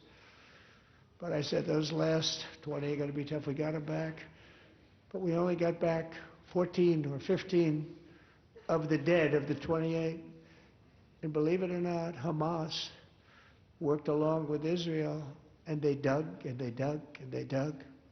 It's a tough thing to do, going through bodies all over, passing up 100 bodies sometimes for each one that they found. Tough job. And they finally got it back to 27. And then Steve and Jared, they got it back to 28. They found all 28. Nobody thought that was possible, but we did it. And I remember the family of the 28th. They were so grieved, but they were so happy as it's possible to be. They had their boy back. The mother said, "Sir, we have our boy back." What a period of time that was, but we got them all back. So thank you both very much. Great job.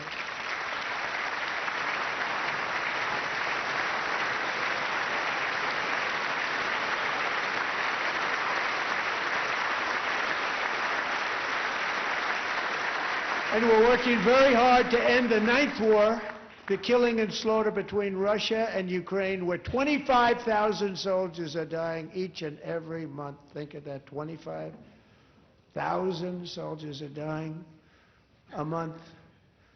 A war which would have never happened if I were president. Would have never happened. As president, I will make peace wherever I can, but I will never hesitate to confront threats to America wherever we must. That's why in a breakthrough operation last June, the United States military obliterated Iran's nuclear weapons program with an attack on Iranian soil known as Operation Midnight Hammer.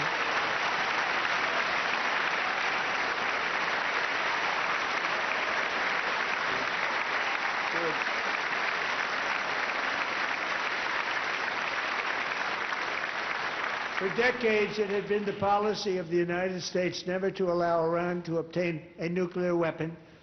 Many decades.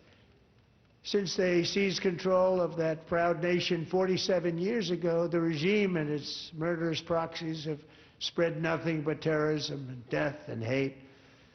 They've killed and maimed thousands of American service members and hundreds of thousands and even millions of people with what's called roadside bombs. They were the kings of the roadside bomb. And we took out Soleimani. I did that during my first term. Had a huge impact. He was the father of the roadside bomb.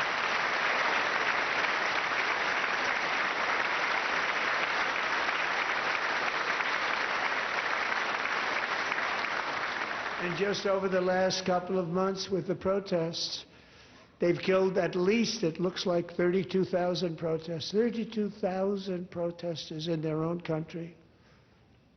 They shot them and hung them.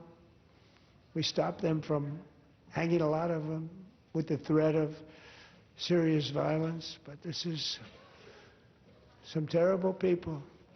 They've already developed missiles that can threaten Europe and our bases overseas, and they're working to build missiles that will soon reach the United States of America. After Midnight Hammer, they were warned to make no future attempts to rebuild their weapons program, and in particular, nuclear weapons. Yet they continue. They're starting it all over. We wiped it out, and they want to start all over again, and are at this moment again pursuing their sinister ambitions. We are in negotiations with them. They want to make a deal, but we haven't heard those secret words. We will never have a nuclear weapon. My preference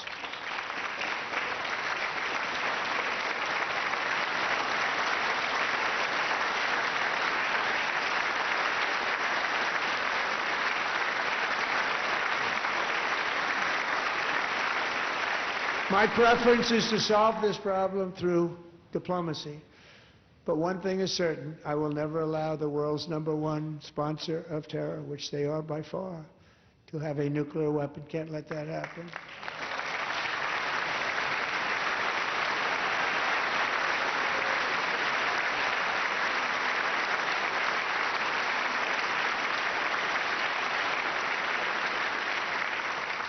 And no nation should ever doubt America's resolve.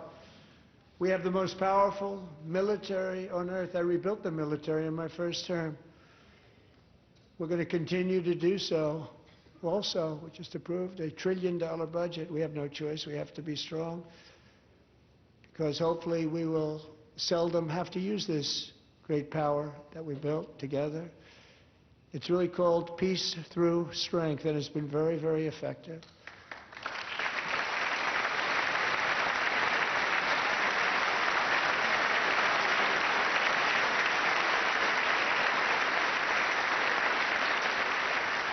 So thanks to Republicans in Congress, we're investing that record number of dollars, have no choice, in the United States Armed Forces. Also creating a lot of jobs, but we're not even doing it for that reason. Because as I said, we have more jobs, more people working today than ever before in the history of our country. And NATO countries are friends and allies. They are. They're our friends and they're our allies. Have just agreed, at my very strong request, to pay 5% of GDP for military defense rather than the 2%, which they weren't paying. We were paying for almost all of NATO. Now they're paying 5 as opposed to not paying 4.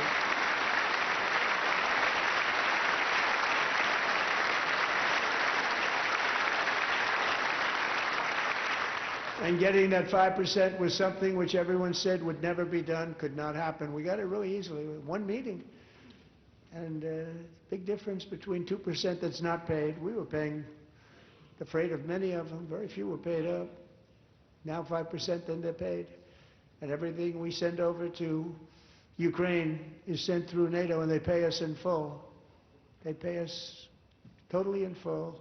Every branch of our armed forces is setting records for recruitment. This is so exciting. and every service member recently.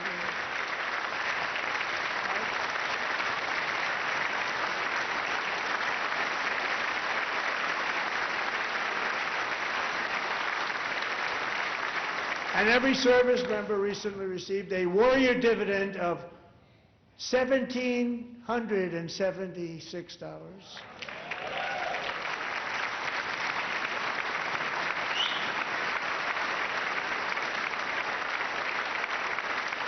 You know, they put it on my desk. We got the money from tariffs and other things, a lot of money we have. We have much more money than people understand. Have to rebuild that program a little bit, but it won't take long. But we got the money, and it was $1,775, and they wanted my approval. And I said, what's the number? $1,775. I said, wait a minute, for one more dollar, we can have $1,776. It's going to... I said, we're going to figure that. I never asked anybody if we could afford it. One more dollar, I said $1,776. And I said, that's good. And I'll tell you what, our military, that was 4 months ago, our military, I never see a person in the military that doesn't thank me for it, so we're honored to do it. They deserve it. And we call it 1776. It was great. And we love our military. We love our law enforcement. We love our firemen. You know, the firemen don't get mentioned enough. We love our firemen. We're also...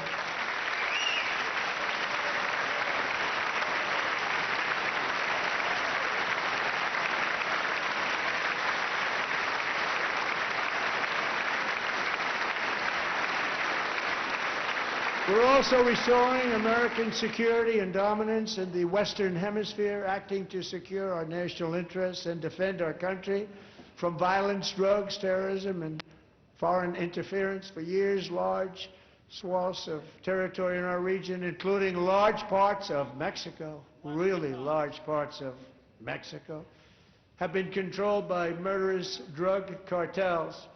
That's why I designated these cartels as foreign terrorist organizations, and I declared illicit fentanyl as a weapon of mass destruction.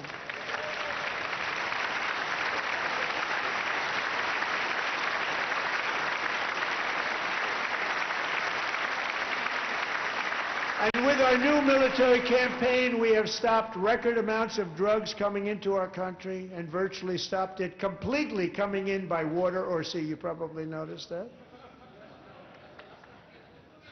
We very seriously damaged their fishing industry also. Nobody wants to go fishing anymore. We've also taken down one of the most sinister cartel kingpins of all. You saw that yesterday. In January,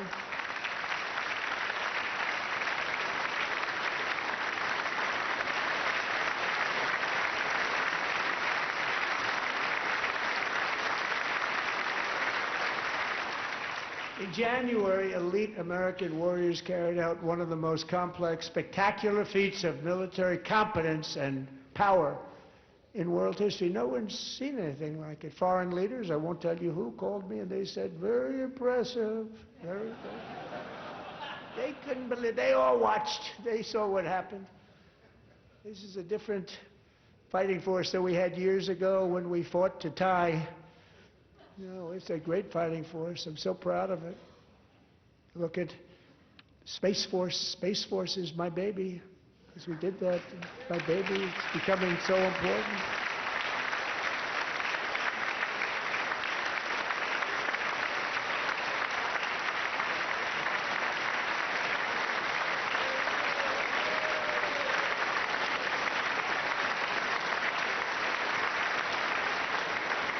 And America's armed forces overwhelmed all defenses and utterly defeated an enemy, good fighters, to end the reign of outlaw dictator Nicolas Maduro and bring him to face American justice.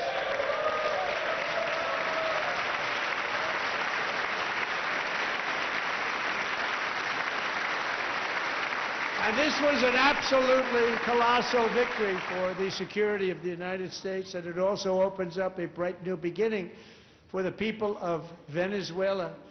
We're working closely with the new president of Venezuela, Delcy Rodriguez, to unleash extraordinary economic gains for both of our countries and to bring new hope to those who have suffered so terribly. They really did suffer. With us tonight is Alejandro Gonzalez. She grew up in a tight-knit Venezuelan family and was especially close to her beloved uncle Enrique. But after Enrique ran for office and opposed Maduro, he was kidnapped by Maduro's security forces and thrown into the regime's really infamous prison in Caracas. Alejandro feared she would never see her uncle again. She feared for her own life also. But since the raid, we have worked with the new leadership, and they have ordered the closure of that vile prison and released hundreds of political prisoners already, with more to come.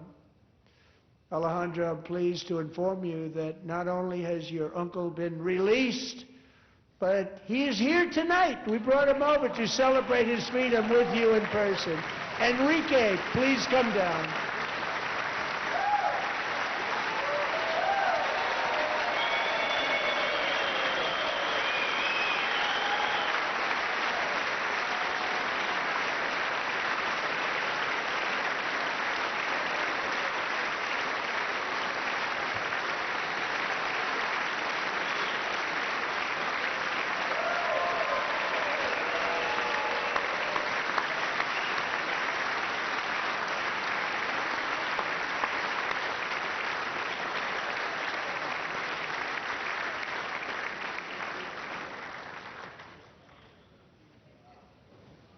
Thank you, Enrique. Have a good time.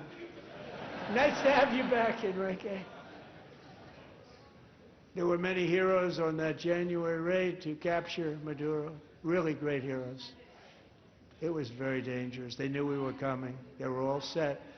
But the deeds of one warrior that night will live forever in the eternal chronicles of military valor.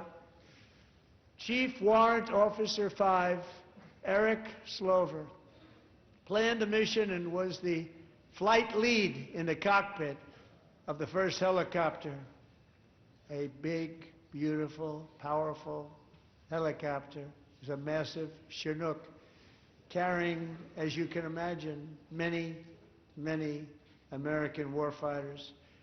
Wearing the dog tags, his wife Amy had blessed with holy water before he left. She knew it was going to be a rough one. Eric steered the Chinook under the cover of night and descended swiftly upon Maduro's heavily protected military fortress. This was a major military installation, protected by thousands of soldiers and guarded by Russian and Chinese military technology. How did that work out? Not too good. While preparing to land, enemy machine guns fired from every angle, and Eric was hit very badly in the leg and hip, one bullet after another. He absorbed 4 agonizing shots, shredding his leg into numerous pieces. And yet, despite the fact that the use of his legs was vital to successful helicopter flight, legs are the most important part of flying a helicopter, to deliver the many commandos who would capture and detain Maduro was the only thing Eric was thinking about. Then, even as he was gushing blood, which was flowing back down the aisle, helicopter lands at a steep angle. The machine guns stood right in front of him. They were right in front of him, 2 machine gunners who escaped the wrath of the previous planes. Eric maneuvered his helicopter with all of those lives and souls to face the enemy and let his gunners eliminate the threat. Turned the helicopter around so the gunners could take care of business, saving the lives of his fellow warriors from what could have been a catastrophic crash deep in enemy territory. Only after safely landing the helicopter with all the warriors aboard in the exact right spot, which was vital to the mission, we probably would have had to maybe cancel the mission if that didn't happen. Eric told his co-pilot, also wounded but not as gravely, to take over. I'm about ready to pass out. The success of the entire mission and the lives of his fellow warriors hinge on Eric's ability to take searing pain. It was unbelievable what's happened to his legs of the bullets and keep on flying and landing and People knew what was happening. Everybody in the back of the helicopter knew because they saw the blood pouring down the aisle. Chief Warrant Officer Slover is still recovering from his serious wounds, but I'm thrilled to say that he is here tonight with his wife Amy, Eric, and Amy. Come on in.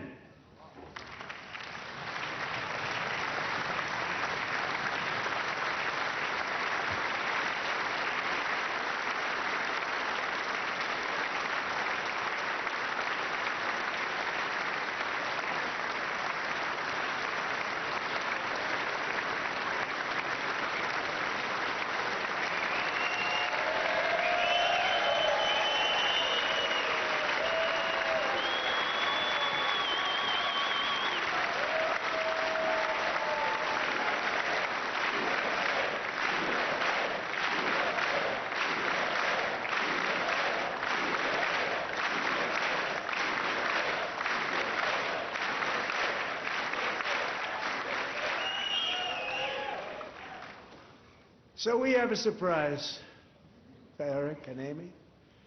In recognition of Eric's actions above and beyond the call of duty, I would now like to ask General Jonathan Braga to present Chief Warrant Officer Slover with our nation's highest military award, the Congressional Medal of Honor.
Well, thank you very much, Eric and Amy.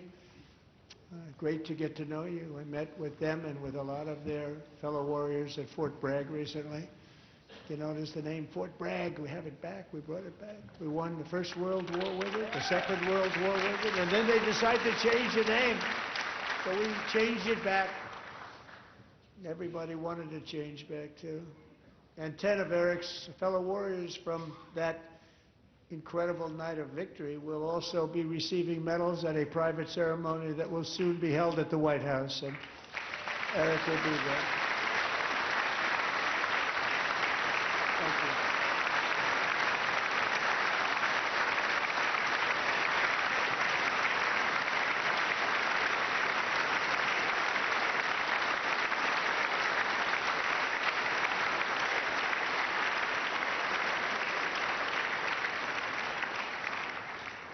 Thank you, Eric. That's a big one. Tonight we've celebrated many truly extraordinary American patriots, but there is one last living legend to honor before we go. He is one more heroic American aviator, Navy fighter pilot. Royce Williams served in World War II, Korea, Vietnam, flying more than 220 missions. In the skies over Korea in 1952, Royce was in the dogfight of a lifetime, legendary dogfight. Flying through blizzard conditions, his squadron was ambushed by 7 Soviet fighter planes.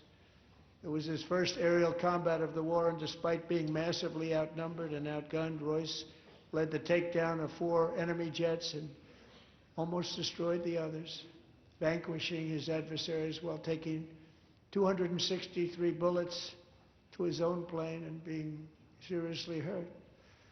His story was secret for over 50 years. He didn't even want to tell his wife, but the legend grew and grew.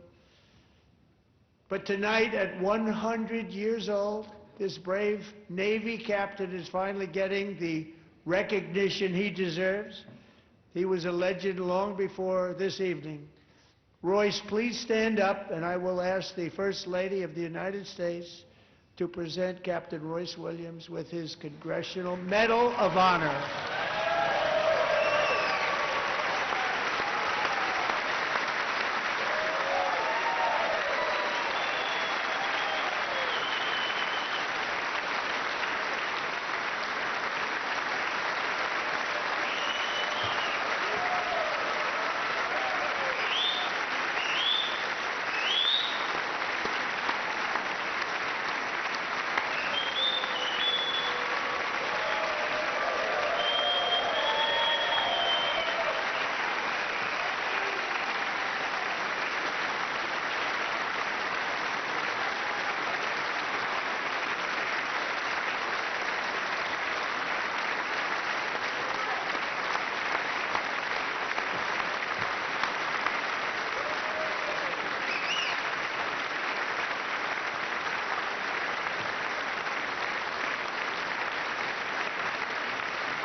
Thank you, Royce, and thank you, Eric. I've always wanted the Congressional Medal of Honor, but I was informed I'm not allowed to give it to myself, and I wouldn't know why I'd be taking it, but if they ever open up that law, I will be there with you someday. But you know, that's our highest honor, Congressional Medal of Honor, and that's a big thing, and it's an honor to be in the same room with you. Thank you both very much, Eric. Thank you.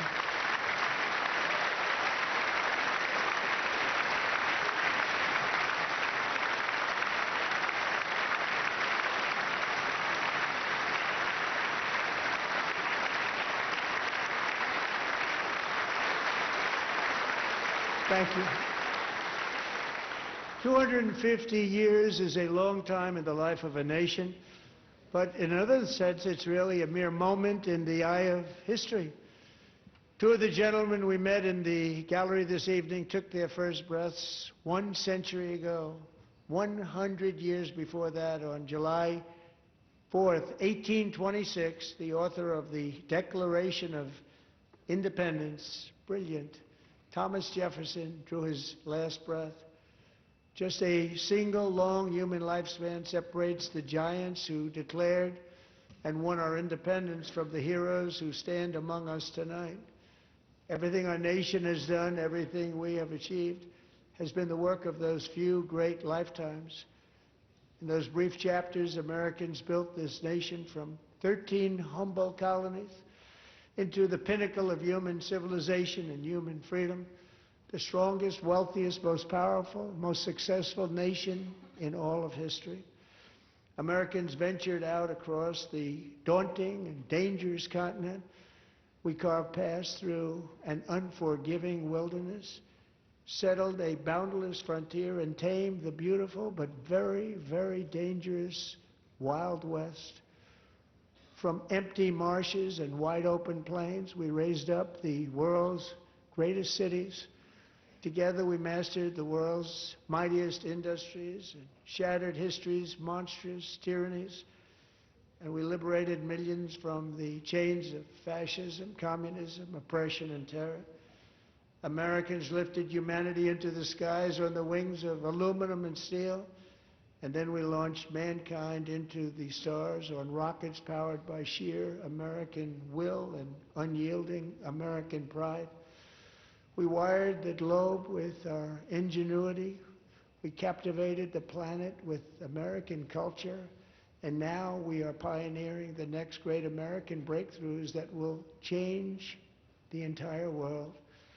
All of this and so much more is the enduring legacy, unmatched glory of the hardworking patriots who built and defended this country and who still carry the hopes and freedoms on all of humanity's backs. For years they were forgotten, betrayed, and cast aside. But that great betrayal is over, and they will never be forgotten again. Because when the world needs courage, daring, vision, and inspiration, it is still turning to America. And when God needs a nation to work his miracles, he knows exactly who to ask. There is no challenge Americans cannot overcome, no frontier too vast for us to conquer, no dream too bold for us to chase, no horizon too distant for us to claim.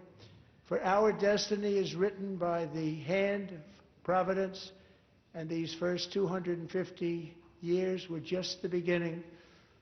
From the rugged border towns of Texas to the heartland villages of Michigan, from the sun-kissed shores of Florida to the endless fields of the Dakotas, and from the historic streets of Philadelphia to right here in our nation's capital, Washington, D.C., the golden age of America is upon us. The revolution that began in 1776 has not ended. It still continues because the flame of liberty and independence still burns in the heart of every American patriot. And our future will be bigger, better, brighter, bolder, and more glorious than ever before. Thank you, God bless you, and God bless America.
President, that was a home run. Mr. President, hey.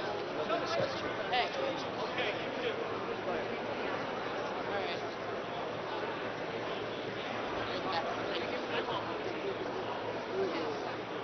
Good job.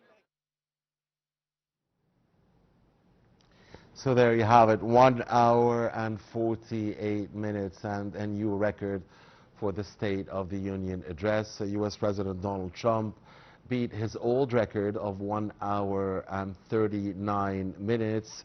I got it at my watch here at 1 hour and 48 minutes, give or take away some seconds, for this 2026 State of the Union address for the U.S.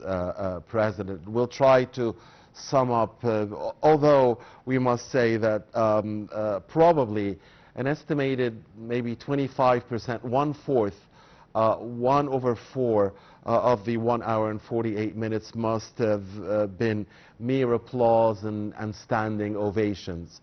But still, 1 hour and 48 minutes, Mr. Trump beats his old record of 1 hour and 39 minutes for the longest State of the Union address ever given by a U.S. president. Now, the State of the Union is strong, the words of Mr. Trump.